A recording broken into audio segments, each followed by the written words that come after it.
Oh, oh, look at that. We're live. Hello, everyone. Welcome, welcome. I hear the music. I hear it too. Welcome, welcome. Let me cut my phone down, cut my volume down. Everyone here, it's Friday. So we are here on Friday, 8/16 for Beyond the Surface with Sharon. We were not here yesterday. Normally we are here on Thursdays, but we were not here yesterday. I had a little something to do. I went out.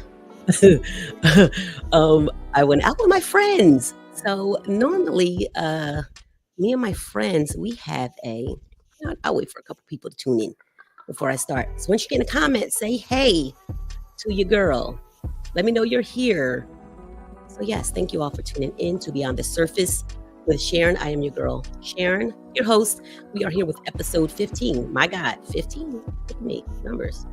And the topic is the X factor, inequity in the public school system. So yes, we are going to talk about that today with Dr. Brown. She is here to give us the information. So thank you all for coming in. If you're in the comments, say hey.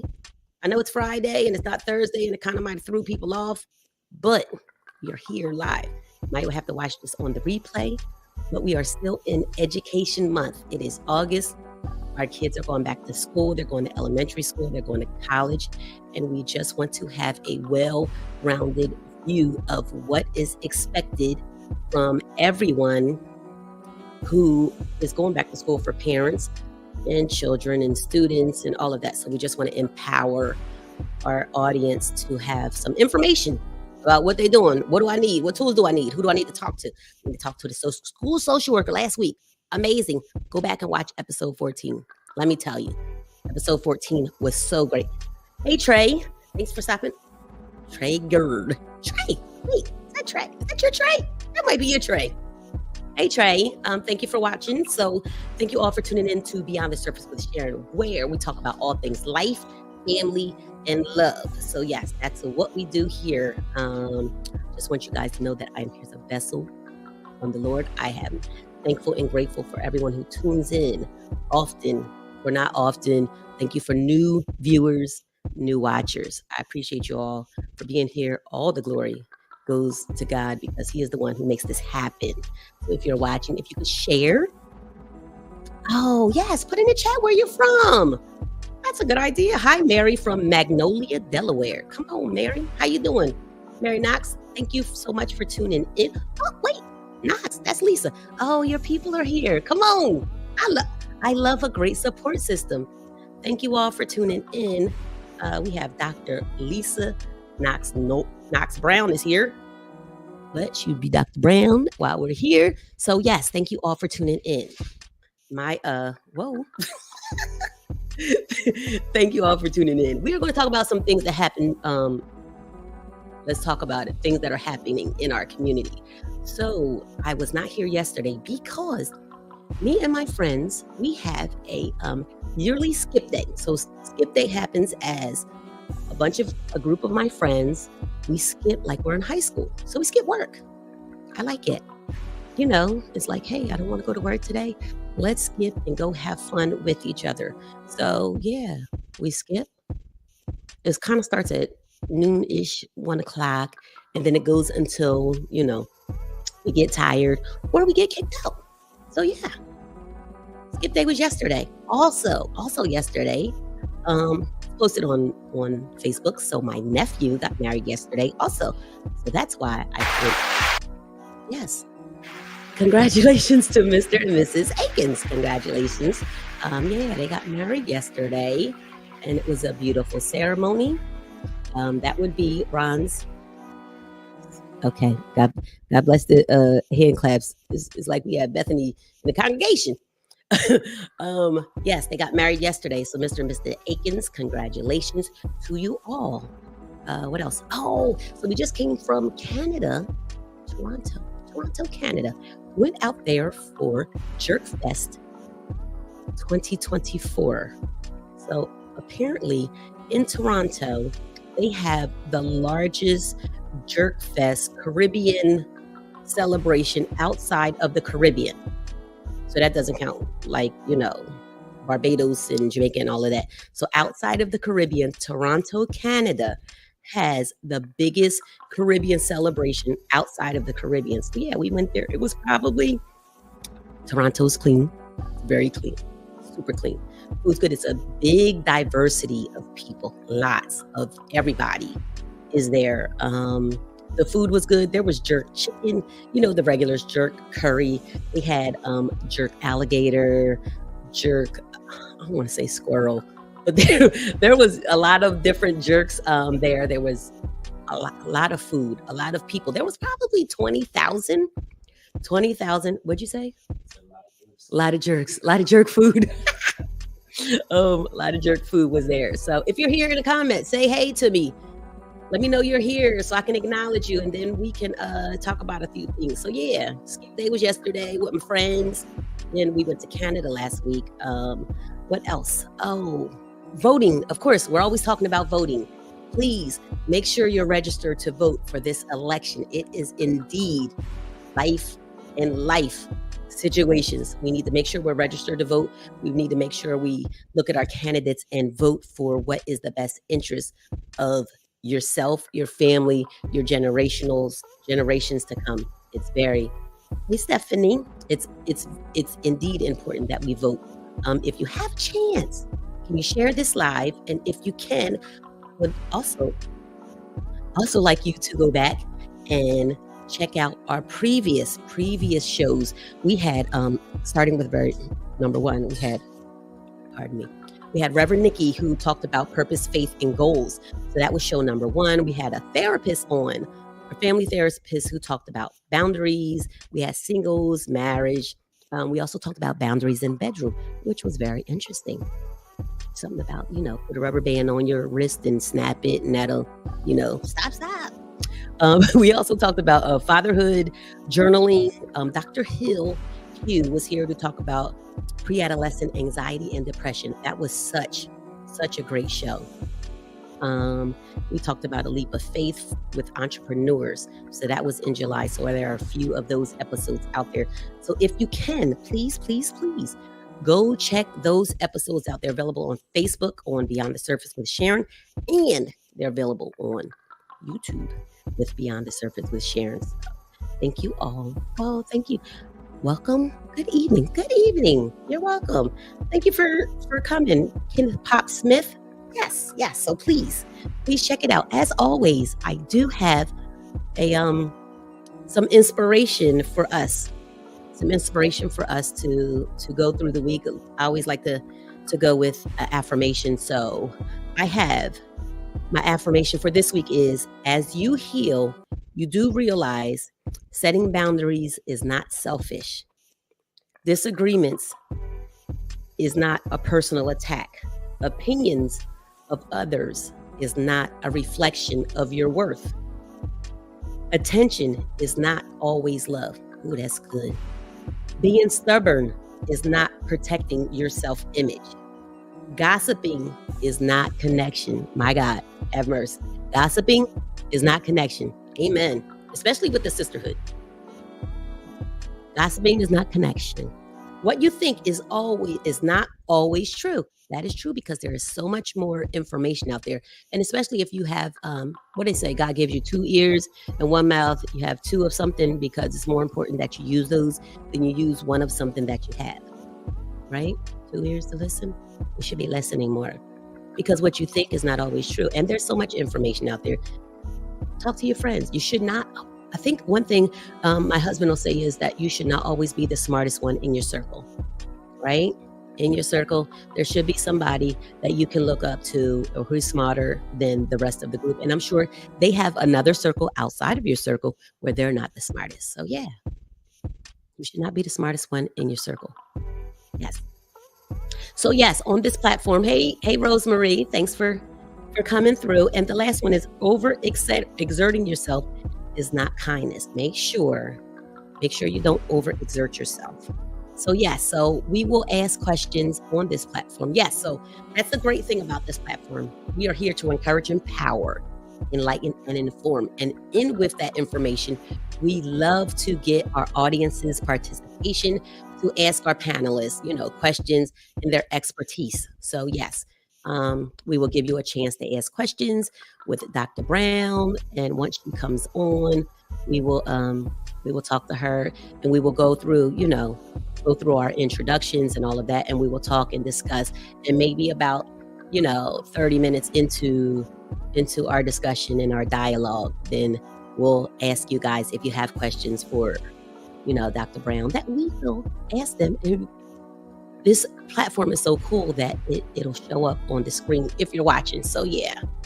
But yes, thank you all for watching. If you can, like I said, share this episode, so that way if you are family of Dr.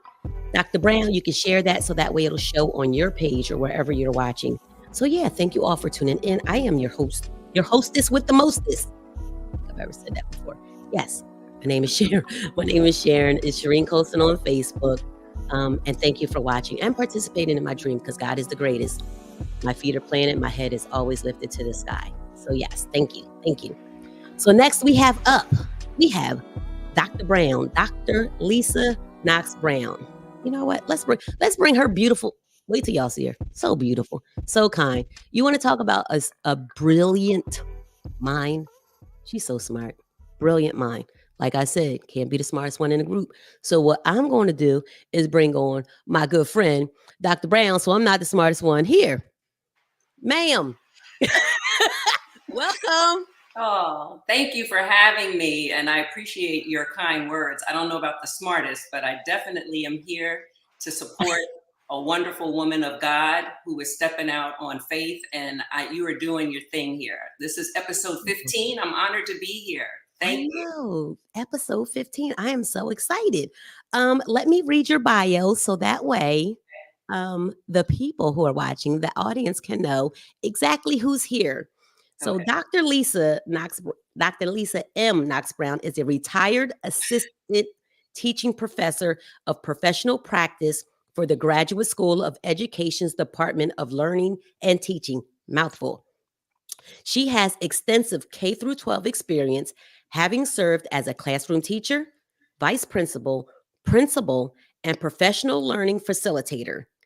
Before joining the GSE faculty in 2016, Dr. Knox-Brown served in these various capacities for communities situated in urban, rural, and suburban communities across New Jersey for over 30 years.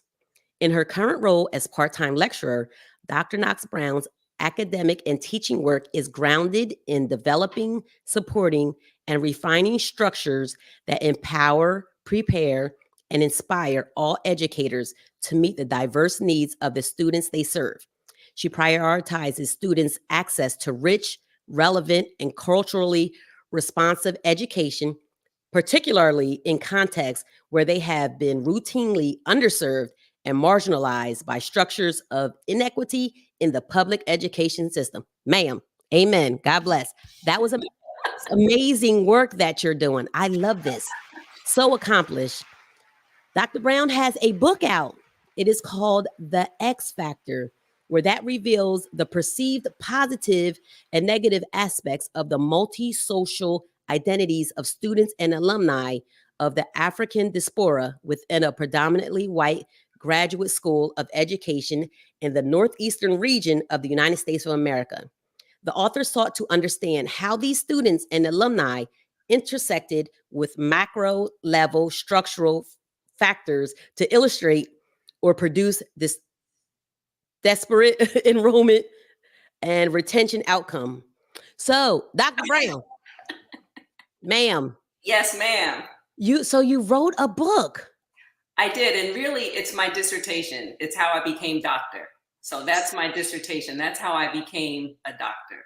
Yes, so is this good for educators to read this book? Who is this book good for? I think the book is good for everyone. And I would say that I'm biased, it's my book, but I do think it's good, seriously, because the work that I have commissioned my whole life towards in education is really about voice of Black and brown people. So that's when we say marginalized, we're speaking about people who do not fit the privilege wheel, I'm gonna call it. And so privilege in our society looks like people who are white, men, Catholic or Christian people who are straight and who Mhm. are middle income. And see, these are people who do not deal with any type of macro structural biases or racism. I'm trying to be politically correct. They don't deal with racism. Okay, let me Right. just say it. Yeah. But people who don't look like that, or who have parts of that, that's where you'll Mhm. hear the term intersectionality. And what I'm referring to is you have parts of things that might be privileged and other parts that might be marginalized. So I'm a Black woman, right? Mhm. I'm a Christian, so I'm privileged as a Christian, but I'm marginalized as a woman. I'm marginalized as a Black woman. You know what I mean? So Yeah. that's what I talk about. So when I looked up marginalized because I wanted to my folks to have like a beautiful Okay. definition of it so that way they can understand what we're talking about. They made it to compare with margins on a piece of paper when you're typing, where they're saying that the margins that are the small side on the side are the part of the paper that is that doesn't get the information and they don't get they're the ones who are you know, They're have left the out. inequity. They're left out. So that's where that information they get less, if Right. that makes sense. And that makes a lot of sense. And so there's a wonderful GIF that talks about equality versus equity, right? So a lot Wow. of times people want things to be equal, but Mhm. really we're talking about understanding that certain people, certain races have different barriers than others. Yeah. That could be another way of helping to clarify what marginalization looks like. So, and in this GIF, it shows a fence where people are trying to look over, and there's people who are tall enough to look over, but other people need to have a boost in order Right. to be able to have access. And so that's a good way of me explaining marginalization is not having the access that other people have. Oh, so they're like Dennis the Menace when he's like, the little head, but he doesn't actually get to see over the fence. So Correct. you're marginalized because you don't have the access to it, You to need a whatever's on the boost. other side of the fence. You need the boost. I like Yes. that. So just so all my audience will know No. that's what we're Absolutely. talking about. Yeah, we're talking about the boost that's Yes. needed. Yes. So in your book, you quoted Marvin Gaye's song "What's Going On," um, due to its anthem of social injustice for decades and generations. Can we talk about that, or can you talk about it? Oh, okay. If you want me to talk about it, I'll talk about it. Um, I grew up listening to What's Going On, Marvin Gaye, and Marvin Gaye's song really is the national anthem that was applicable during the 60s and 70s. But what's really, I think, kind of sad is that it's still applicable now. When I wrote my dissertation, it was during the George Floyd situation that we dealt with the Black Lives Matter and the polarization that unfortunately we're still dealing Yeah. with racism and whiteness and a lot of inequities to say the least. And Mhm. so what's going on is, yeah, what is happening? What are we doing? Why are people, coming for each other? Why are we seeing such a disparity across society for people just trying to live the American dream? And I Right. think that right now we are in the crux of that politically, which I'm not going to start talking politics, but I think that just in trying to achieve the American dream of having a fair and equitable educational experience in schools, which is my area that I focus on. I think what's going on is why isn't there the equity that we were talking about? Everyone Yeah. having the same opportunity, having a fair shake is not available. So when I reference what's going on, that's what I was talking about. So what is your take in your professional opinion? Because Yes, ma'am. what's your doctorate? What's your doctorate in? Can we talk? Can you? Yes. So my doctorate's in teacher education, teacher leadership rather. And so the work that I did as a retired assistant professor is I would call myself a master teacher. I taught teachers how to teach. That Oh, was the last work I did. So I worked as a supervisor in a lot of school districts in northern New Jersey where I would help pre-service teachers hone in on their craft across all content areas and grade bands from pre-K up to 12. Got you. So you're the teacher's teacher. I'm the teacher's teacher. Yes, ma'am. Great to have you because we have questions I'm sure. on how teachers, like, where they get their information from. So in your book, I did take a Are you going to quote my information. book? Come on, I'm saying we Okay. have an author here. So in your Okay. book, it says in 2018, 75% of public school districts in New Jersey, Mm, 84% of the teachers are white. mm, 16% of the teachers are of color. mm. Of that 16%, 7% of those teachers are Black. What what can we say about, what do you think about that statistic, or what do you say about that? So I have two positions. As a former elementary school, middle school teacher who worked in a predominantly Black school district of students Mhm. and of population, the community was Black. That's an accurate statement. And I mean, and that data, I believe, was up to maybe 2016. And so we're in 2024 now. Mhm. I wonder if it's even less. I wonder. Um, a lot of teachers become certified two different ways. One would be through going through the Graduate School of Education and going through a teacher education program. But during the time that I became a teacher, I was afforded the opportunity to go through an alternate route program.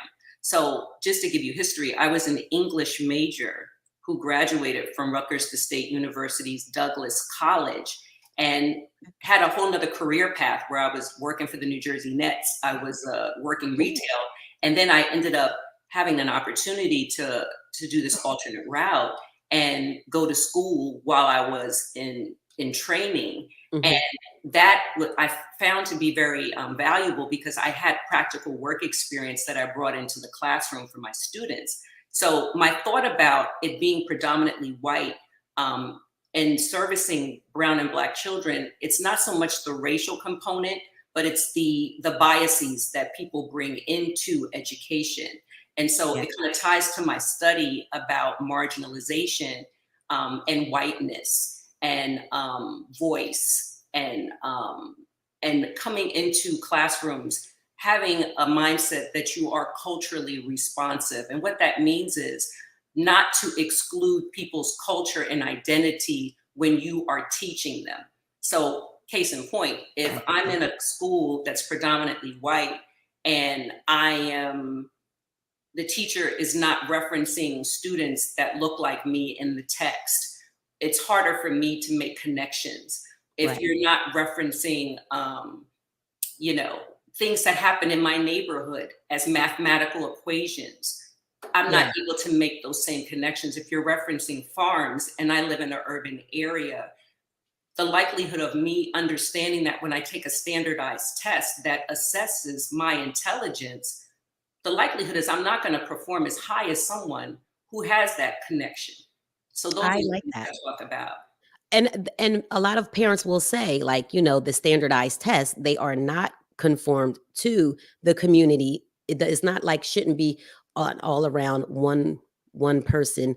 All these kids should take the same test because it doesn't, some of the information, the words don't resonate with the kids. Like, they don't even make sense. So Yes, absolutely. The yeah, vocabulary is not on par and right. experiences are not the same. You're absolutely right. So these communities are they routinely underserved? So I'm obviously not in every community. The communities that I have been blessed to serve, Mhm. I think that my family will attest to it, particularly my husband and my four children will say that their mom really gave a lot of her life to children. Yeah, And I think because I grew up with two parents that had a very strong work ethic. And definitely, I was blessed to work in Newark Public Schools where I was born wow. and where my parents graduated from high school there.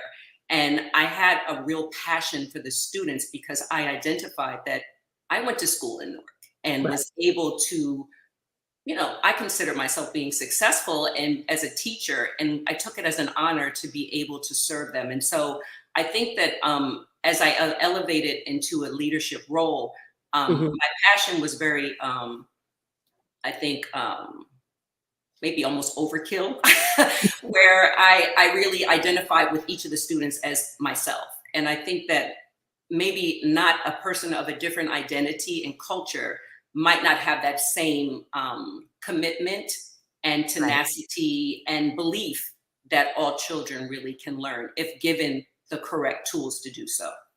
I think it's super important for representation to see someone, especially students and parents, to see someone. That way you can identify, like you said, with your children. And I think it does make you more passionate because now, okay, we speak the same language. If you're from Newark and then you go back to Newark and then and your parents are from there, you have roots there. So those kids can say, okay, if Dr. Brown is successful, or you're a teacher at that point, if you're successful, then they can see like, okay, I can get out of here. There is success on the other side of Newark. Absolutely, absolutely. And I think that what's interesting is back to biases, which I talked about in my study. I think Mhm. that people don't want to acknowledge their biases. So if I am afraid of Black people because I watch them on the news and they're the ones who rob everybody, and then I'm working in a district that's servicing Black and Brown children, I might have a bias about Black boys, or I Right. might have a bias about the parents that are coming to ask questions. And I think these are things that are very touchy topics, but they're things that, as Ayanna Van Zant used to say, you have to do your work and Yeah. determine where you are, because if we really are here to serve as students, and that's what they are, I Yeah. call them my kids, but students, you want to afford everybody the same opportunity that you have had in order to fulfill their dream, as you say. Right. So if the parents see that their teacher has a bias, what should the parents do? So I'm glad you asked that. Thank you so much for that question, because that's really the core of my work is voice. Mhm. You have to advocate for your children. You joked and saw. You said Trey is online, and my sister, my mom and dad, and hi family. Thank you Hey, for family. supporting, and sister. But they will tell you I have been the biggest advocate for all four of my kids, Yeah. and I don't care what school district we've been in. And not an advocate in the way where my kid doesn't do anything wrong, because as a teacher I've heard that and you're like, okay, you're not being honest. Right. Right.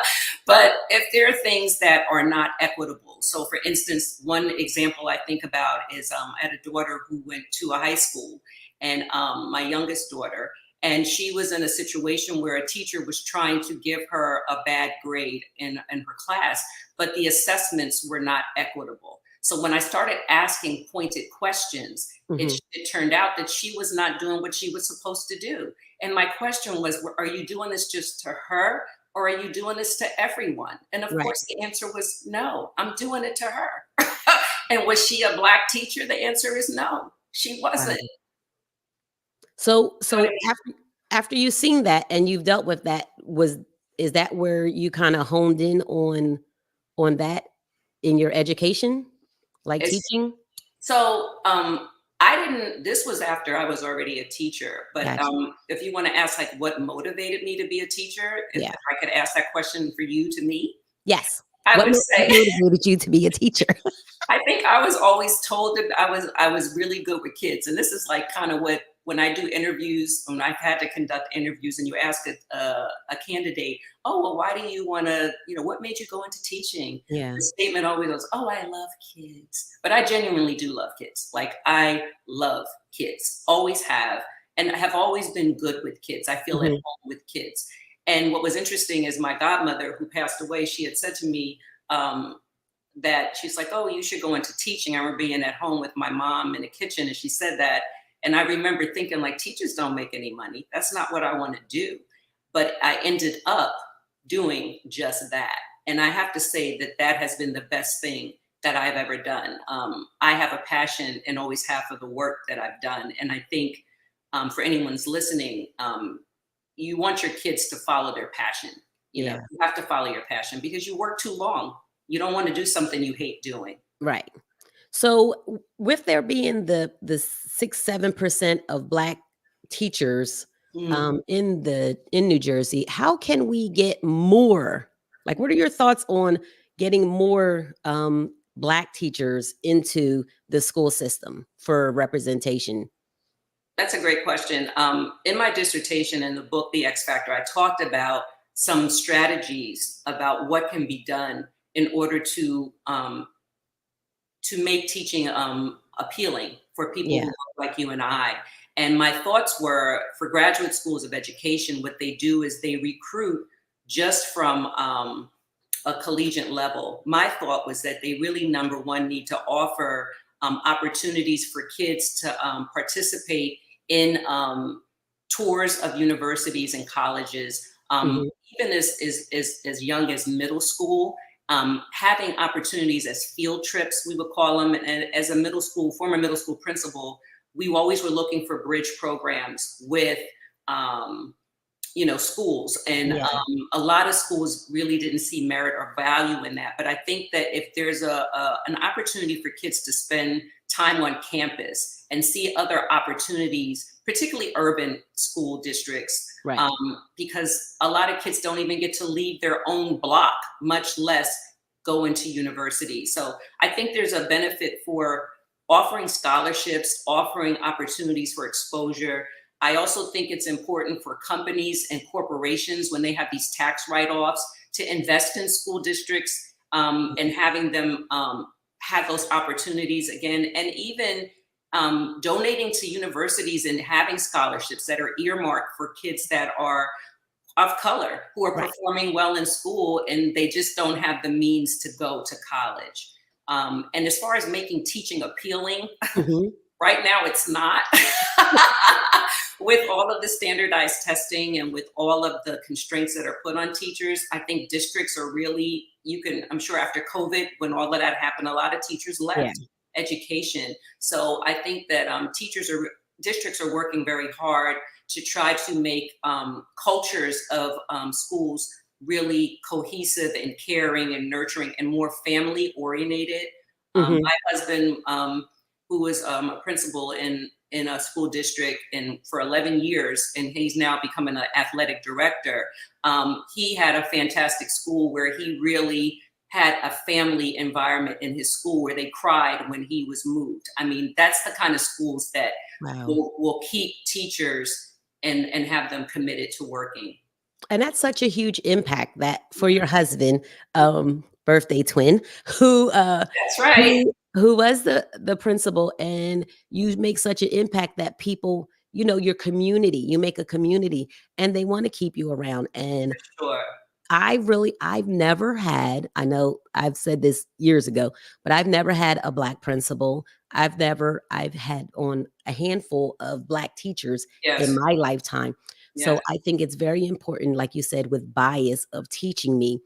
I am grateful for my community because my community kept me grounded with my Blackness to know, okay, being an advocate for yourself of no, this isn't right. What they're saying isn't right. Yeah. This, you know what I mean? Those type of things. So how can we, as parents, help with or advocate for our kids the bias that goes on between teacher and student, even not just elementary school, right? Into college, collegiate, Yes. their collegiate You're right, academic. absolutely. And I too had the same experience as you, Shireen, where I grew up in a town called Fanwood, New Jersey, which is in Union County. Shout out Kramer Manor. But we grew up in a neighborhood that was predominantly a policing community. People, and Wow. shout out to that because I know you can relate to that. Mhm. My dad retired from the Newark Police Department, and we moved to Fanwood and lived there and had a whole community of Black and brown people. So we were in a microcosm of macro with white people. So we were in a Right. neighborhood where a school was up the street and white people drove their kids into our neighborhoods, swam in a pool that we weren't allowed to swim in, but we had a sense of community. So to answer Wow. your question of what that would look like to assist in that, I think it's that same village mentality which has really fell off. People are afraid to say anything to anybody's kids. Me too, because because people are not the same as they were, Yeah. but as far as what you can do as a parent is you have to know what's happening. I know your kids are like, Yeah. I'm in college, can I get away? I felt that way. But I Mhm. think it's important that you really, ask clarifying questions with your kids, not just, how's it going? Like, yeah, well, how's your class? Well, what kind of teacher do you have? Do you feel as though your voice is being heard in that class? Well, how are your scores? Well, let me see your work. How is she grading or how is he grading you? You have to ask those questions because what I saw in my study, the students that were all intersectionality of race, gender, but they Mhm. were all Black and brown. These students, vast majority of the students had to fight to just graduate. With Wow. maybe within that school of within the period of 7 years, there were maybe 1,700 students that were able to graduate. Out of those 1,700 students, only 57 of them were people of color over 7 years, and Wow. 7 of them were Black men. I mean, you can't tell me that that's a problem. That's a Right. big problem, to the point that within this study, the university, which will remain nameless, they took that study and they are using it to change their practices because it was so egregious. Yeah. And that's what I would read, like, a lot of people who have been to college, and they'll say, like, "My professor is giving me a hard time with this grade," or, "My professor is giving me a hard time," with a lot of stuff. And most of the times it is, they're at a predominantly white PWI. They're there and they have to advocate, right, Right. So for what you themselves. do, what you do in that situation, because I know a lot of times we as parents go like, "Oh yeah, you just are being lazy. You're probably partying all day and didn't submit your paper on time or whatever." Right. But there's a process, and the chain of command, which I learned again from military policing background, you have to Mhm. go to the chain of command. So you speak to the department chair. If the department chair doesn't do anything, then you go to the dean. If the dean doesn't do anything, then you just go up the chain. And here's the deal: universities are businesses. They Yeah. don't want a lot of people because you're a customer. You pay Right. tuition. You're If paying. I'm not getting what I need, I have to go through the chain of command. And I'm just saying that once you do that, you will see a backwards. They'll start treading backwards for you. They're like, oh, wait Yeah. a minute. Oh, I didn't say they couldn't do that. Or, oh, wait a minute. They must have misunderstood. Or, oh, I didn't give that grade to you. I meant that was for somebody Right. else. They'll switch it up. So And you that's have amazing. I don't wanna say it's a little crazy, but the fact that you have to advocate for your child because it does not end when they go to college. Like, you definitely have to advocate for them, stay in contact, like you said, with yes. this. So college students who are watching, your parent is here to help Support you. you. Yeah, Absolutely. to support you, and let them. They can get answers to the professor or from the professor probably quicker than you can because they are the paying person. Yes. The other thing I would also mention from the study that, and from X Factor, I Mhm. talked about you need to look at some capable others within your university. So in the study, there were a handful of Black professors. There were people who tried to set up a level of a safe place for students of colors to work. Also, there's an EOF program in most in Yes. most universities. Reach out to them. Even if you're not an EOF student, a lot of them will still help and advocate for you. But you're just never alone. So please, another thing that really becomes a problem, which is not necessarily what we said we are going to talk about, is suicide, because some people really feel like they don't have any other options. So Yeah. if they have a really high pressure situation from their family that they have to perform, a Yeah. lot of people are just checking out. So it's really critical that you keep Critical. close contact with your child and know what's going on with them academically, socially, and emotionally, like your other guest said last time. Yeah, I like that. I love that you're, pushing the mental health, Oh, for sure. wellness because it is important. In college, you could feel like you were alone and the pressure from being the first in Absolutely. your family to go to college. You don't want to fail the money that your family has put into your education. Exactly. There is a lot of pressure there. So, what do you say to the parents who, with their a lot of pressure on those students? Like, what is your thoughts on that? So, I mean, I think it's just this kind of goes with, you hope that you have established connections with your children even before they went to college, Hmm. where they know that you are there for them, that you care about them across the board, not just academics, but social, emotional. Touch base with your children, Yeah. not to be annoying, but with social media and with, technology rather, where we can text our kids. You could throw them a text, just thinking about you, hope all is well. Just make sure you keep the lines of communication open with your children. And I hate to say it, but if they're close, drop by, take them out to lunch. Right. My mother used to come and get me and take me to Tumulty's Pub on George Street when I had a heartbreak with this jerk that I was like madly in love with, and she came and she took me out. And I love that. I was not eating. I was on a hunger strike. Shout out to your mom. And I was able to get it together, So Yeah. you gotta stay on top of your kids. I'm sorry. I'm an old school parent. You got to. No, I love that. I think you should stay on top of your kids so that way you can know, you can visibly see them. You know what I mean? You can I eyeball feel them. off of, you eyeball them to see how they're doing because they can say anything and kind of make up. But after you're talking to them across the street, That's across the right. table, That's right. when communicating, then you can say like, okay, you seem okay or you don't. But yes. Yeah. You're a mama. Yeah, absolutely. So, how can parents and educators get involved to like make some changes in the inequity that they see in school districts? Yeah. So you need to become a part of your PTA or PTO, whatever they have there. Yeah, You have to go to parent teacher conferences. You need to establish a rapport relationship with your teachers. Squeaky wheel gets the oil all the time. Like yeah, as a teacher, if I knew that there was a parent that I knew, and if something was happening with the kid, I felt more comfortable reaching out to them. But if there were parents that I never really heard from or saw, those kids could get lost in the sauce. That's just honest, yeah, not fair, but it's true. It's true. yeah. So I think that's really critical. I think it's also important to familiarize yourself with what your kids are learning. Now, I'm gonna tell you, I'm not a mathematician, but when some of this math, you're like, "What is this?" With that new math. Get help. Try Right. to sit down with your kids and do homework. Set up structure in your house when there's time that work is done, even after coming home from work and having dinner. And I've done all of that, but just touch base with what's going on with your kids. You got to know. And then the systems they have now, which is Genesis, which you can go online and see Hmm. what's happening. Did your kid turn their work in?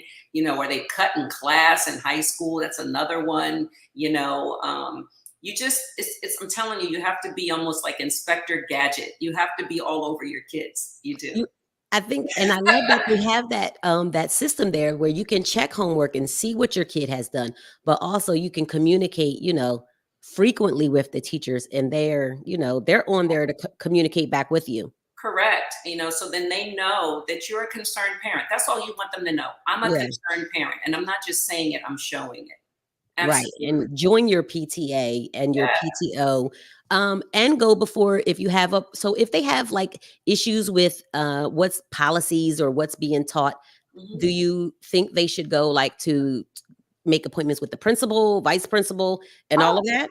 I think whatever you need to do. I Yeah, think that a lot of school districts which do something that's really great now, where you can actually go on the website and you can see what policy is. If you really, because I understand people are busy. If you're working and you're trying to provide for your family, you don't have like just an overabundance of time to do these things. I'm an educator, so that's what I do. But right. I think that when you are a working parent, and even if you're a grandparent raising, if you're a guardian or an aunt or uncle or whoever, grandparent raising kids, go on their websites.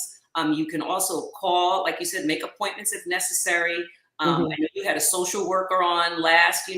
There's a lot of different people who are affiliated with schools, and you can utilize them if you're seeing maybe you're having a situation in your own home that Yeah. could be having an impact on your child's performance. Communicate that. Don't be embarrassed. That helps your child get the help that they need. And you're right, Felicia, back to school nights, you have to go to all of that stuff. Yes. You do.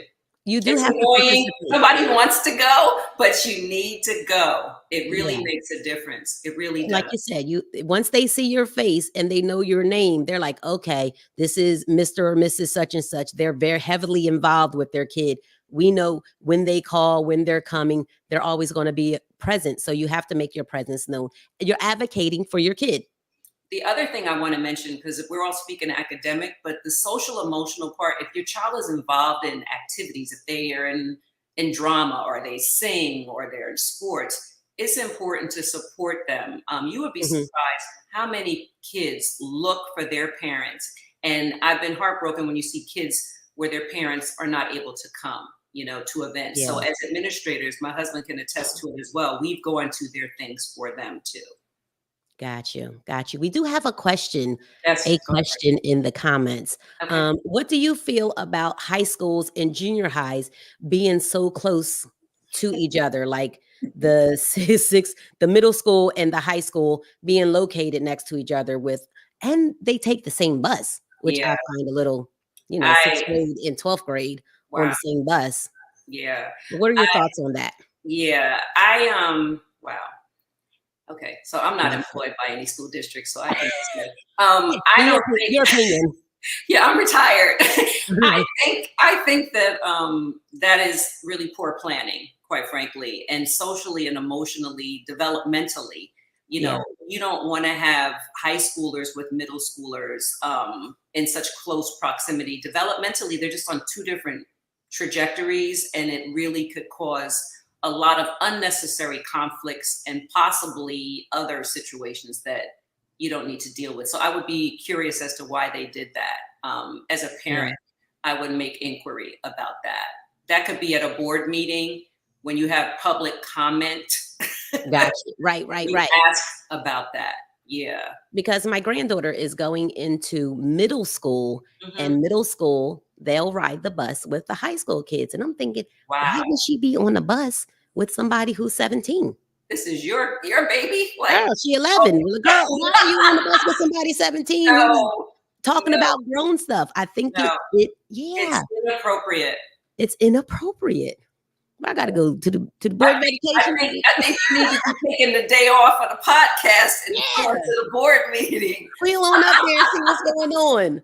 But yes, so the bias that is, let's go back to so the Okay, we'll come bias back. that is in our education system. Mm, What in your profession, because you wrote about this and this is what your dissertation is. yes. What can we do as parents or as educators to at home, hone in on and give our kids the information?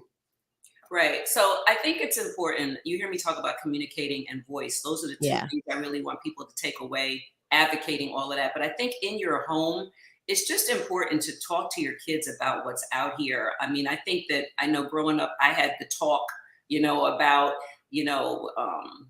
if you're driving, being careful, at night, and you're a cop. And my dad was a cop. My sister is a cop. It's a thing of, when you're getting pulled over, move slowly, put your hands on the steering wheel, let them Mhm. know, can I go get my license? I'm getting my registration. Right. Like, I think we have to give our kids the same tools in education and say, like, listen, you are we love you, but you are a student who can be looked at differently just because of the way you look, because of your culture, because of your identity. And that it's important that if you feel as though you're not being treated fairly, that Mhm. I'm here to support you. It's not your role to go back and forth with the teacher, but I'm here to support you in being able to get what you need. I would I meet, like that. I met teachers. My husband will tell you, I would come in there like it was a business meeting. Yeah. But I did, because I was so fearful of my children being mistreated, Right. particularly my sons. And I say that because data shows that a lot of Black boys in particular are classified just because of their different learning styles and because of biases, What So, classified you or what do you mean by classified? so meaning that they're put into special education, Yeah. saying that they have a learning disability or they have ADHD or Yeah. they have something. And so you have to be very, very I don't want to say paranoid. You have to just be very, very in tune with what's going on Yeah. and know your schools, know your, I like to know who the assistant principals are, who's the principal, who's the teacher.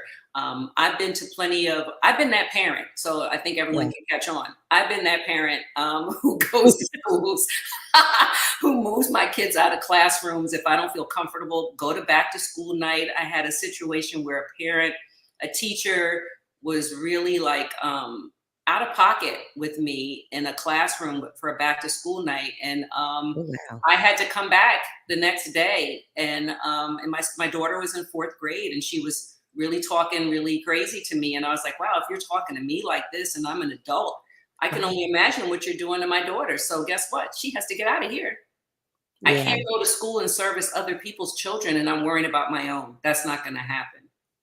S So, back to because between you and our social worker, Mrs. Gonzalez, like, advocating for your kid is super important for you to be involved, like Alexandria said, involved and engaged, Hmm. to not take a back seat to your child's education Oh, journey. absolutely. It's so important because the people who are making these decisions to have your kid into these programs and ADHD and making all of these suggestions have a biased opinion already on, oh, well, he can't on these black kids, and especially the black boys. They'll say, oh, they can't sit still or they can't do this.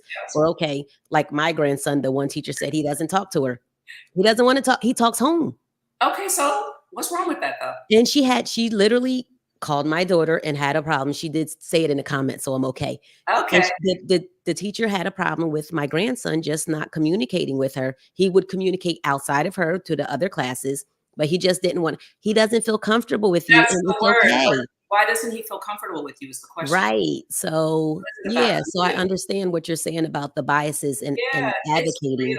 Here's something else I thought about, and I don't want to go on with it, but I think it's important also, just like you said, you took off to go with your friends, you took a day off. Yeah, Sometimes you might have to take a day off and go to on a field trip with your kids yeah. and do those types of things as well. They're really meaningful to help give you an idea of the climate of the classroom as well, Mhm. and how that teacher interacts without it being a structured environment, Right. like I That's a always good am idea. watching teachers, as I say, with a crooked eye. Mhm. 'Cause you're a teacher's teacher. Because Yeah, I already know what teachers do. So, right. and I'm not slamming teachers because they're great, great teachers Yes. out here. There's some amazing You ones. know, Yeah. really, really, they go above and beyond. God bless them. But just equally, just like in every profession, they're good and bad ones. Yeah, so in your training and your teaching, like, what do you observe with the teachers? How, as parents, we will know? Like, are there some clues, some context clues we can know to, like, look Yeah, for in these teachers I would say, like, or professors? when I go to a parent teacher conference, the first thing I look at is to see, number one, is the teacher like engaging? Like, does she lock eyes with you? Does she seem to be I look at the classroom, is it inviting? I look at how she interacts with the parents. Like, is Mhm. she patient? Is she looking to meet everyone? Or is she kind of just like going through the motions and pushing it through? Um, Yeah, I look at how, and when I'm reaching out to her, does she respond back to me or he? Because it's not mhm, all just women. It's kind of a culmination of things, but I yeah, think mainly it's a gut instinct. Like, you can kind of just feel when somebody is, just not correct over time. It's not an yeah, initial meeting, but it's over time. You get to see, and then you see, how does your child feel in that class? Does your child yeah, like that teacher? Does she talk, or he or she talk about, her experience in the class being positive? Like you said, your grandson was saying, okay, the teacher's talking about him not talking. Okay, so what? Like, why is that an issue for you? yeah, Or why isn't the teacher saying, oh, you know what? I'm really concerned that, your grandson or your son is not speaking to me. Is what can I do to help motivate him? How do you get him to talk to you? What are some right, things I can do? Instead of it being a negative, it should be kind of almost a reflective practice, is what we call it. right, And because trying why to doesn't see he wanna talk to me what as a what what teacher? what's wrong with how I'm. And there's multiple learning styles Yeah. and multiple intelligences. Every kid is not the same, so stop trying to make them the same. So even It's amazing. Thank you. Every kid is not the same. Stop trying to make them the same. That's even with parenting, though, right? That works with parenting. Truth. They're just not the same. The truth. Yeah. So even with the teachers teaching the kids, what are some things that in your professional opinion, like you've taught, that has helped strengthen teachers? Because I do have some who watch. Oh, okay, so I Yeah. think that one of the best things that you need to have. You talked about a circle. You need to have a circle of teacher friends, right? Yeah. And teachers that have been in the game a long time, and some that are in the midway of theirs. And also, I think it's important to have some leaders around you who are going to Yeah. be people who speak honestly to you. But you need to have a resource of a network of people that you can rely on, and Hmm. and you have kind of because you have bad days in the classroom or days where lessons don't go the way you thought they were going to go. You need to have people that you can bounce things off of. And I think that's across all occupations. I think Yes. that's a wise practice. That's best practice, as we call Yeah. it. I think also it's important for you to continue to hone in on your skill. Teaching is an art, and it requires knowledge. So you need to go to professional developments, and you need to continue to try to grow in your teaching. And like I just stated earlier, lastly, I think you have to constantly reflect on your practice. What went right and what went wrong. Was it me? Did I not prepare for the lesson enough? How many Mm. kids understood what I was teaching? As a teacher, that's you always want a teacher who says, was the objective met? And they assess it by Right. tangible data. They can show, okay, everyone understood what I was trying to teach, and there's evidence that they did. And if you keep seeing that students don't understand what you're teaching, then you're the problem and you need to get it fixed. Oh, come on. So who is giving these teachers like this their agenda and all of that? Does it come from the board, or where does it So, come from? The principal, academic, so here's someone? something that's scary, and I'm gonna do a little politics. They're talking Okay. about getting rid of the Department of Education, which is going to be I can't even deal with that. We have standards through Mhm. the state of New Jersey, and standards that go across each content area, across all grade bands, and within those standards, districts create curriculum, and the curriculum can be you can decide what vendors you want to use to Ah, help with that, right? right, right. Textbooks, etc. But bottom line is New Jersey does standards-based teaching, period. And in that standard, it means a child needs to be able to read by this age. By the time they're in fourth grade, they should know how to do this. And this is how you as a parent can determine, is your child getting what they need? Period. Okay. And it's through the New Jersey Department of Education standards. Just look it up. Yeah. Do the work. You got to do the So work. so New Jersey Department of Education, their standards. So how does that do you let me sidebar here in the middle of the show. Homeschooling. There is Yes, I love the idea of homeschooling. yes. I love that sometimes you can just take if they excel at math, you can just make everything in tune with math and everything about math. You can make the English lesson about math. Listen, that is there's a big trend on that. Yeah, It's kind of like Montessori, where it's a lot of learning through touch, smell, taste, experiential learning is really right. what it's called. And so I've seen a lot of parents who pull their kids out to do that. Mhm. And they travel to do their social studies. They Yes, they go in the backyard, and that's how they learn how to do science and right. astronomy. The only danger with that, I say, is the social emotional development and interacting with people. So Right. that means you have to make a commitment that you're going to ensure that your kids are in activities, and Yeah. homeschoolers are allowed to participate in district academic um, co-curricular activities, so they are allowed Oh, to they are. participate. But Okay. I do think that listen, I have three grandchildren and grandsons, and I'm a proud Mimi, and I definitely am. I'm not done with education Mhm. because I'm like, okay, now where are they going to go to school? And like, well, Right. and then you look at each kid, and each kid is different, and My eldest grandson, he is very, very busy. Yeah. And I'm worried. I'm like, okay, what is that going to look like in the classroom? Is a black boy? Are they going to say, oh, he has ADHD, or Right. he's this or he's that? And it's like, okay, what? Yeah, I don't know. Alexandra, you hear me? We'll talk about it. I don't know. So why is that most times the go-to for these black kids, like the ADHD? Okay, so I'm just going to speak candidly. You Please get do. money. You get money every time someone's classified. I thought So, that was a rumor. oh, it's not. It's a true story. You get Wow. more money per pupil per special education student. Wow.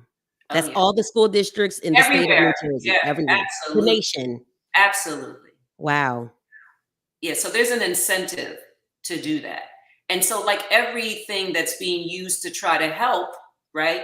There's Mhm. always some, I call it slicksters or slick stuff Right. going on. Right. Because listen, schools are a business and they get budgets, and the budgets, they're not that high. So people, And that's a different way to get money into the absolutely. budget. So that would be Absolutely. money Absolutely. outside of the school. Yes. Wow. That's so sad for that. So Yes. that's a part of a bias where, okay, we have these black kids coming in. So let's, get And they have extra money. and What is they this? The pipeline to prison here.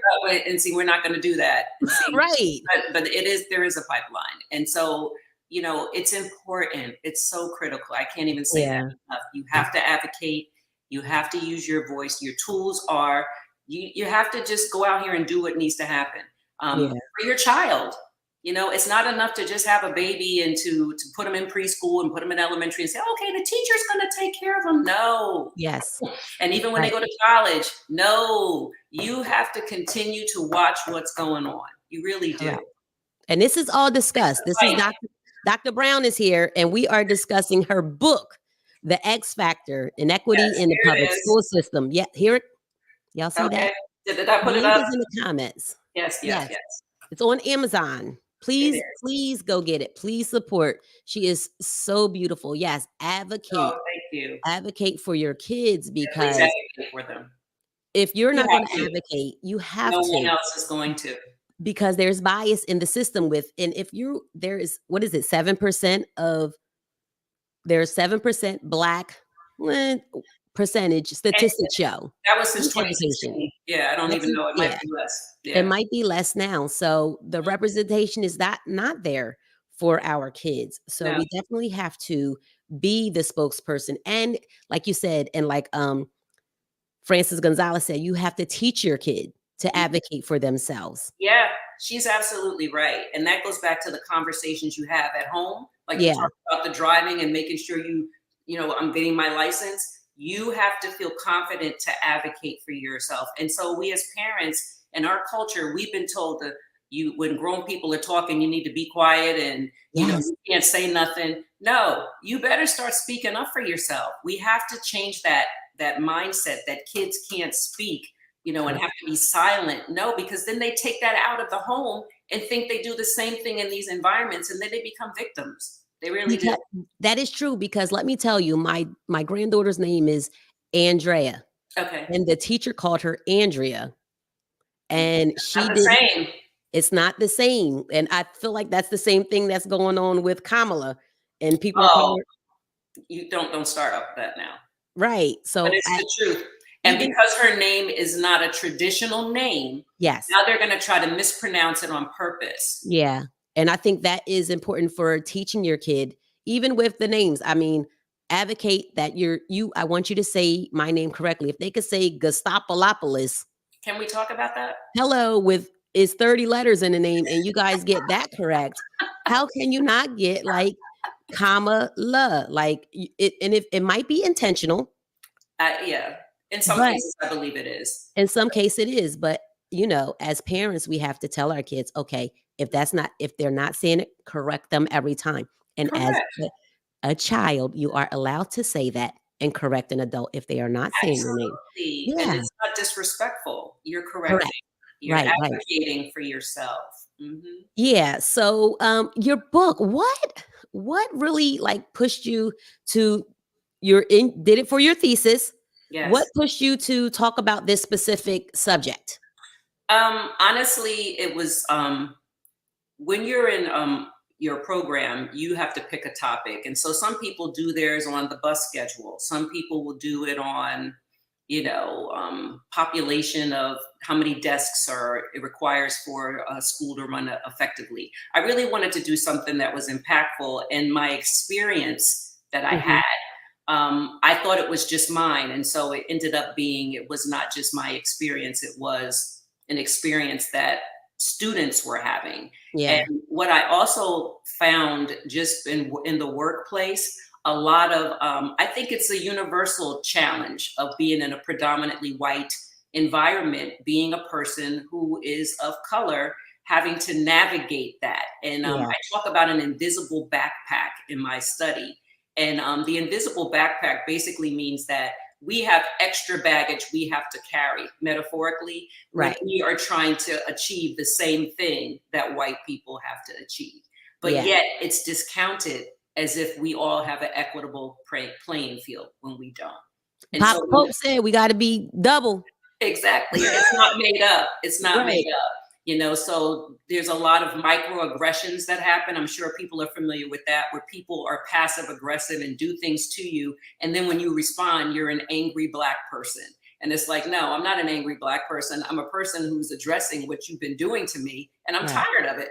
Okay. Yeah, Yeah. So what I found, it was really validating to hear other people's perspective. It made me not feel like I was crazy.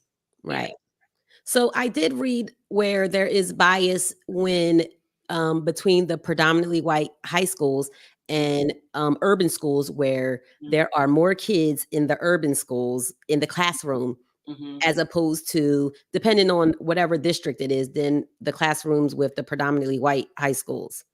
Right. So that speaks to, and I have a daughter who's a guidance counselor, but I'm gonna throw them under the bus. Sorry, Al. It's like what happens a lot of times is in these schools that are predominantly white, they are afforded a smaller population in their classrooms, which means, and you pay for this when you go to private school, a ratio per child and teacher, the teacher child ratio, you want Yeah. it to be low, because then that means your child's going to get more attention.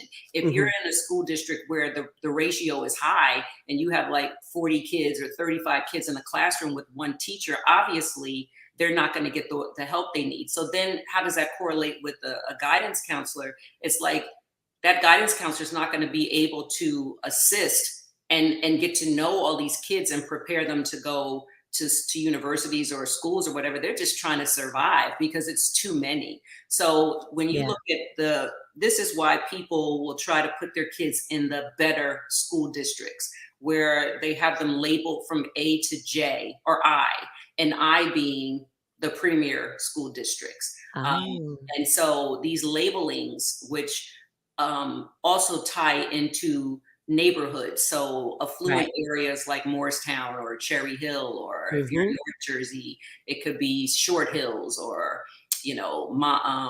Morris Plains, these areas, those are like I and J school districts. So they have that ratio, but people are paying for it, right? Right. So that's really kind of, this is how the intersectionality of race, income, all of these Hmm. things end up playing a role in you being able to be successful in navigating through this myriad of barriers that you have to deal with.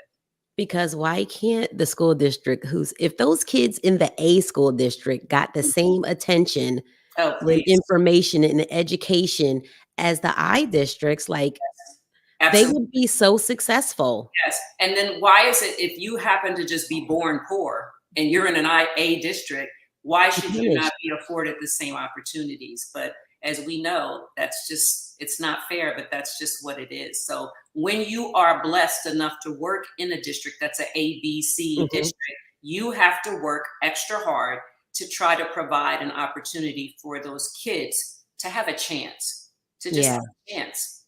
So is there more teacher burnout in the A, B, Oh, C for sure. districts? For sure. Please, people having heart attacks, dying early and everything because they're giving everything. Wow. Everything. Yeah, it's we're in a crisis with education. So it becomes a, you know, if and I'm gonna call her President Harris gets in office, I hope that she really thinks about the plight of her people, Yeah, okay? And yeah, tries to continue to make a difference. And it's incremental change. It's not going to always be automatic, but we right. all can do our part on the local area, local Absolutely. levels, and we can also do our part with our own children. You And know, even voting for, like, Board of Education, super absolutely, important, people. absolutely. And also Yeah. taking our kids in about learning about our history. You know, I was speaking to a friend of mine who went to who's really interested in Harriet Tubman, and she went to Cape. I think she went to Hey, Cape man. May and went Mhm. down there, and she says she wants to go to Washington, D.C. We really have to educate our own kids about Yes, our history. absolutely. We are the backbone of this nation. We Yeah. are, and they're trying to whitewash our history. We can't allow it to happen. Right, like they're doing in Tell Florida. generations, we do. Yeah, we absolutely do. Yes. So my granddaughter loves absolutely this guy. She loves Harriet Tubman. So she wanted to watch the movie. Yes, She is so interested in Black culture, Black history. She wants to wonderful. know. So we let her learn. You know what I mean? We don't Yes, say, "Oh, motivated. it's too much of an adult conversation," because it is the world she's going to live in, and it's the world she lives in. You So need to take her down to D.C. yeah, to the was it African American the museum. take her. It's I free. mean, yeah. Yeah, I've been there like 3 times. It's awesome. Awesome. You gotta Yeah. go. Yeah, we went once, but It takes more than 1 visit. It's so voluminous, right? 1 yeah, floor it's so will wear you amazing, the out. floors. So, Yes, viewers and audience, if you have not been, it's like 4 or 5 floors of education. Like, there's a music floor, there tremendous. is a history floor, there is, like, a sports floor. Like, it's an amazing, amazing, museum, and it's so much culture there. It has, it has, like, real artifacts that Absolutely. are there. And once you get past floor one, like it had me Oh so my goodness. You gotta go emotional. sit down somewhere after floor You 1. do. You have to like You get might wanna yourself go home and come back. to come back. Let me come back and start at the top because the It's bottom floor will get you like so emotional it's a of, lot, of the but plight it's of real. our It's real. ancestors. Yeah. It's real. Being enslaved here in this country. And then here we still are 400 plus years later. You know what That's I why mean? Still, we have an obligation to continue to yes. fight, though. You look at what they went through, I'm like, "Sweet Jesus." Like, Yeah. And that's why I am, let's vote, people. we have to vote. We have to vote, even especially with, the Voters Act and them trying Absolutely. to take away You see the them? Voters Act. They're not playing. They don't want our voices heard.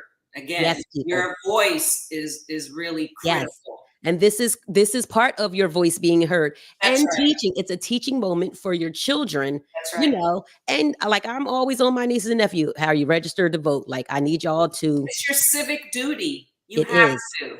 Yes, People because you can't die. complain. You can complain, but you're not doing anything to help with your complaint. You're not voting. A no vote is a vote. That's exactly. That's right. I need y'all to vote. So yes, if you have questions for Dr. Brown, please put them in the comments. She is here to share her expertise. Dr. Brown wrote a book, right, Dr. Brown? I did. You want to give a little general for the people who came in? Yes. Okay. You wanna- Yes. So thank you guys for tuning in to Beyond the Surface podcast with Shireen.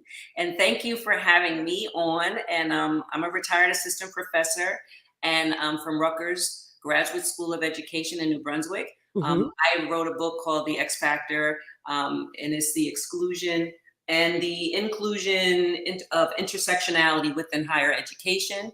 And Right. it's really my dissertation that I wrote, and it took 2.5 years. It was a lot of hard work, and it was a case study on students that were pre-service students within a school district with a university, rather, a predominantly white institution, graduate school of education, where they were an intersectionality of women, men, um, Mhm. Afro of the Africana diaspora, and they really were attempting to get their degree. And within that study, I basically tracked what their experience was going through this program. And within the program, we really saw that they dealt with a lot of microaggressions, isolation. They dealt with a myriad of obstacles, which they called, I put it under racial trauma. And that racial trauma basically yielded a lot of resilience, and it kind of articulates how they went through the process of ultimately being able to graduate. But as I stated earlier in the podcast, there were about 1,700 students within a 7-year time frame in this university. And out of the 1,700 students, only 57 were able to confer their degrees. And out of the 57, only 7 of them were men. Wow. So, and these are Black people. Out of the 57 Black men and women, only 7 of them were men. So what that intrigued me when I got that data to say, how is this possible that out of 7 years and 1,700 students, only 57 were Black people? Like, that's wrong right there. Right. And so that was the indictment of data. And then at that point, it was on and popping, as they say. What is going on? What is going on here? Exactly. So how can people get a copy of your book? Oh, thank you. They can, it's on Amazon. The title, you could just look up The X Factor, Dr. Lisa Knox-Brown, and it'll pop right up. I would appreciate it. I'm always open to speaking about the book anywhere I'm going to be at conferences, but I appreciate just getting the word out. And again, my main purpose is that you have to advocate, and we have to continue to speak out against injustices and against being marginalized, because we are great people. We come from kings and queens. Kings and queens, people. We come from kings and queens. 7 Black men out of 1,700. Yes, ma'am. Like, that percentage is ridiculous. It's not even probable. You know what I mean? And I'm not a mathematician, but the probability of that. And then you start asking a myriad of questions. Well, what's the criteria to get accepted?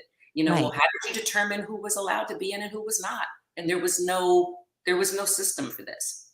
Okay. Yeah. Yeah.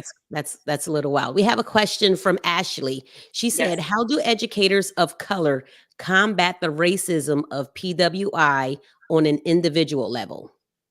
Wow. That's a tough question. I think that within an individual level, I think I stated with Shireen that you really have to find a network of people that can help you, because you can't fight alone.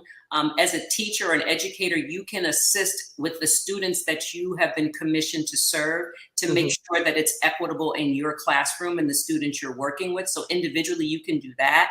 And then you can build on that and get a network of people who are doing the same. And then that's how you make incremental change. Yeah. Yes. And that's true in all occupations. Absolutely. I know, like in DOC, Department of Corrections, like, it's a PWI, like, there's big time white people all at the top.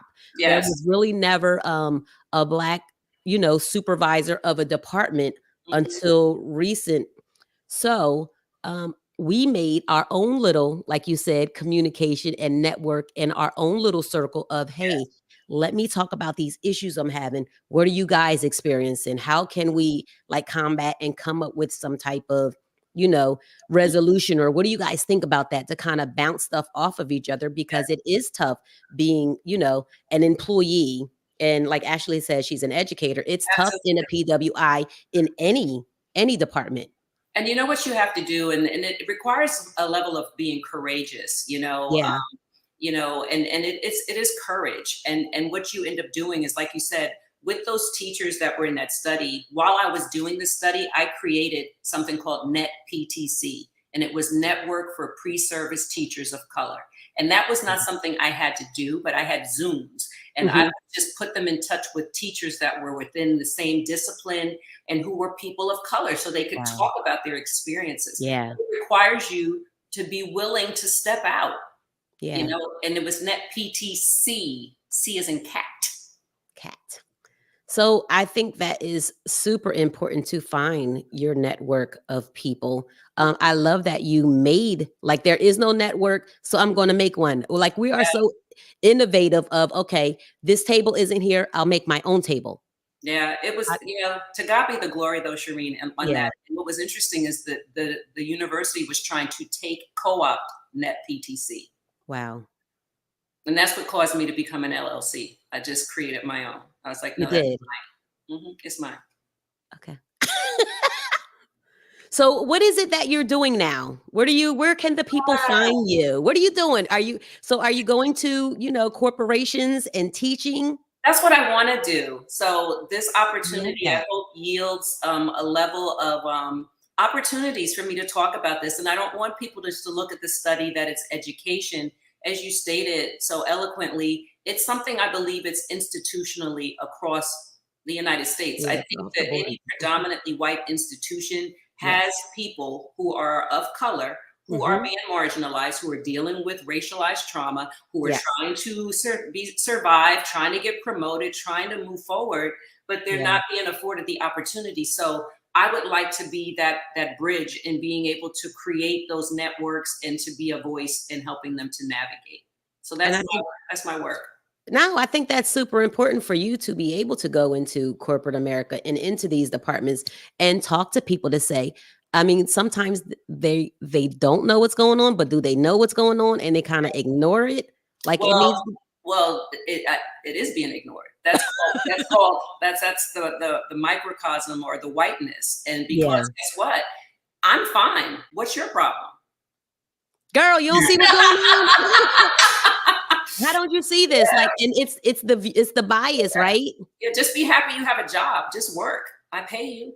What's the problem? Don't you? And one of my girlfriends said the man told her, "Well, don't you make good money, Exactly. sir? Don't I want to Oh, make what they making? We exactly. doing the same thing." Yeah. One thing that has been good though is that equity is now, and that's what this is, the buzzword is equity now. So they're Yeah, really now trying to, all companies want to appear that yeah, they're equitable. And yeah. so that can be an avenue to get in where it's like, okay, I'm an equity specialist and I can help to ensure the climate and culture of your organization is conducive for everyone. Come on with you. Come on with you. Come on, y'all hear what's going on, right? Come on, business. Come on, business. Like you really just named it right here. We're gonna have to put you out here to go to the highways and the byways to let the folks know we In need some the name of Jesus. in the name of Jesus. We call those things Amen. as I if mean, they really, were. when two Yeah. or more agree, we're right there. Yeah, we are right here. And the people in the comments, the audience is clapping. So we got two. We got more than two. Yes. That was so beautiful because we do need that. Oh, I It's know. so needed.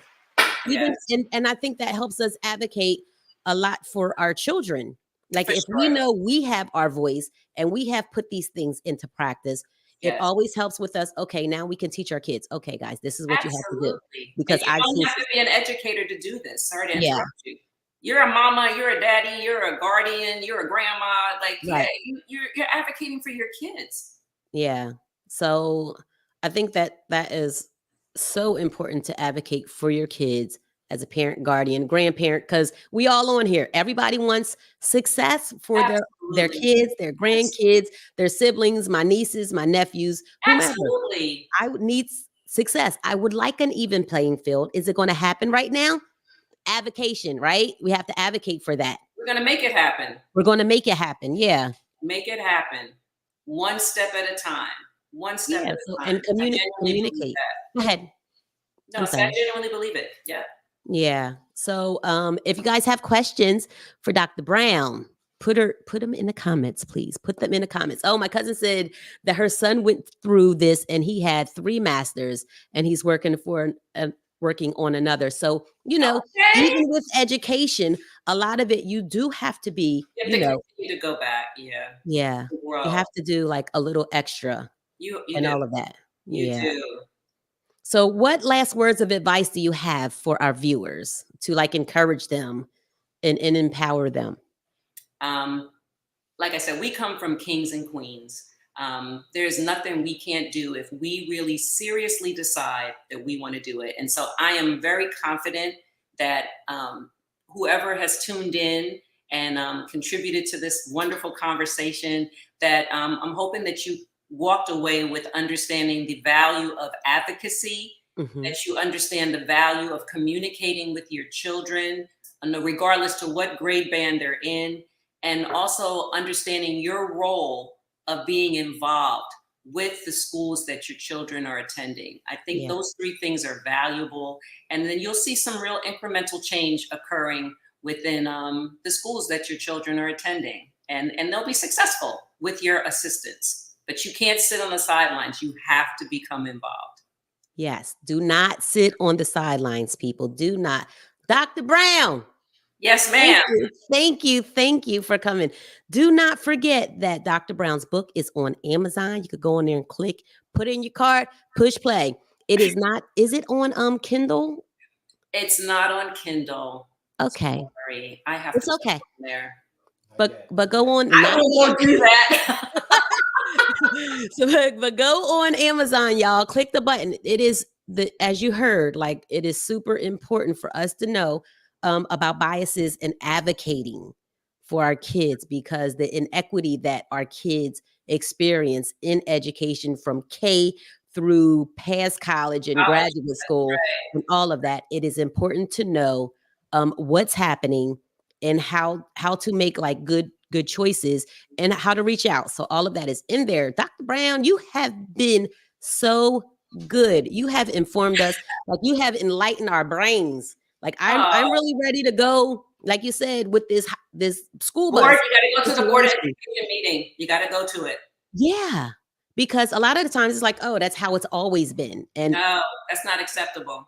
it's not acceptable. Hello, you make sure when y'all communicate with the people. My Felicia Blakely said it woke me up. Yes, wake me up.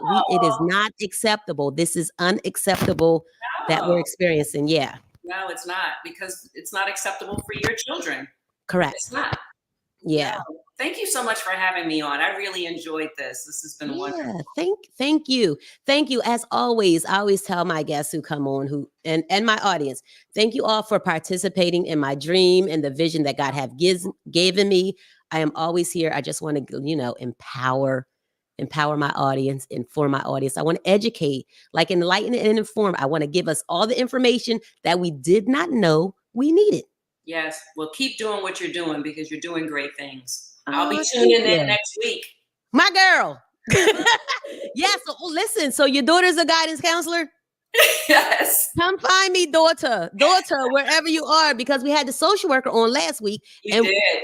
and we thought, we They were thought the the social same. worker, they were the same people, and They're they are not. not. No, they're Didn't not. know that. I'm Yeah. like, girl, social worker. Oh, she just wants to not send me to college because a lot of us, they ain't even know we had college dreams. But You know. yes, I would love, love, love to talk and chat with daughter. So find me, daughter. Yep. Find me. I have daughters. Another one who's an ESL teacher. We're all educators. A Oh, librarian. Yeah, we got a whole. who else? So the whole family. So the whole family is in education? No, they're not. My baby son is going to SCAD. He's going to be an animator. Right, Trey? Oh, that's amazing. Congratulations, Trey. Yay. And an I'm a mama animator. bear. So That's yes, so cool. yes, we're proud. I'm proud of all of them. God is great. Okay. I, Yes, ma'am. I like that. And he in with the times. What's happening? Because that is that how you say it? Anime. Anime. It's Yes, huge. It's it big is. time. It is. Yes, it is. Yeah. No, So nothing everyone, else. yes, thank you. What is he right there? Thank you, everyone. Thank you, everyone, for watching. As Okay. always, I am your host, Sharon. This is Beyond the Surface podcast with Sharon, and I am here to wrap it up. Every week I'm here. Today's Friday. I will be here next Thursday. Come find me. New Do it. people, thank Do you. it. Do it. Do it. Do it. Yes, new people. You're welcome, Trey. New people, come find me. We doing some things over here. A lot of information about education. I do have some prior and previous episodes that you might want to go check out. Episode 1, start there. Reverend Nikki blessed us and got the ball rolling. But Very good. yes, education is our is August month. So last week we talked with a social worker who works inside school. She says Yes. she's not a school social worker. She's a social worker first, and she works in the school district. Oh, okay. I know I kept calling her a school social worker. And she had to clarify She did and did to get me a together couple of because I didn't. times. There's a Yes. difference, yeah. Right. So August is our month for education because we want to prepare our students and our parents, even, from going pre-K through past college. So that way you guys, our audience is informed, well informed of what to look for, some new tools, some new information, so we can be successful as a people. I want my Before you people. go. That's Before right. you go, we are kings and queens, as Dr. Brown said. We We are are. kings and queens. We are going to operate in this. So, Gotcha. yes, thank you. So, thank you everyone for watching. This has been so informing. You gave so much information. So, advocate, my people. Yes. Advocate. The Yes. bias is there. It is. Recognize it. If your child is not comfortable, find out what's going on. Could be the teacher, could be something different, but go and see. Yeah. I Thank love you, it. Dr. Brown. I love this. I know what we was going to talk about because you had all these words on the book in the introduction, and I was like, my God, what's What going is she on? talking about? I What know. is she? What is she talking about? But you know what? I did a little research, and I said, you know what? Marginalized. Okay, that's us right there. Bias. That's us. Every So day. yes. So thank you everyone for tuning in. Please like, share, subscribe wherever you are. Even you can still share this episode. Thank you Thank all for tuning in. And everyone, I will see you next Thursday. That always confused me. next Thursday. Is it next Thursday? Because it's Saturday. next. This is the last day of the week. Okay, So because I always think it's this Thursday because it's coming this week. the week is not over. The week is not over yet. So it's next Thursday. Christmas. it's a whole big discussion. So it's next Thursday. This Thursday is past and gone, correct? Yes. This Thursday is past and gone, and next Thursday. So yes, thank you. Huh? Yes, my guy. That's your producer. Y'all know who's back there. It's Mr. Colson back there pushing buttons. So yes, thank you all again. Thank you, Dr. Brown. Thank you for tuning in. Thank you Amazon. The X Factor is on Amazon. Get it. Even if you get it, you can get it for your education. Yes. Even if you don't get it for yourself, your child's teacher, get it for them. Get it for someone who's in education. Share the information. You never know. Sharing is caring. It might, change a little something up for somebody. So yes, thank you, Dr. Brown, for coming on. Thank you so much.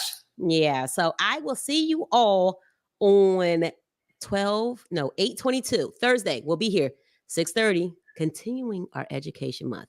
Thank you all for tuning in. As always, my feet are planted and my head is to the sky. Thank you all for tuning in.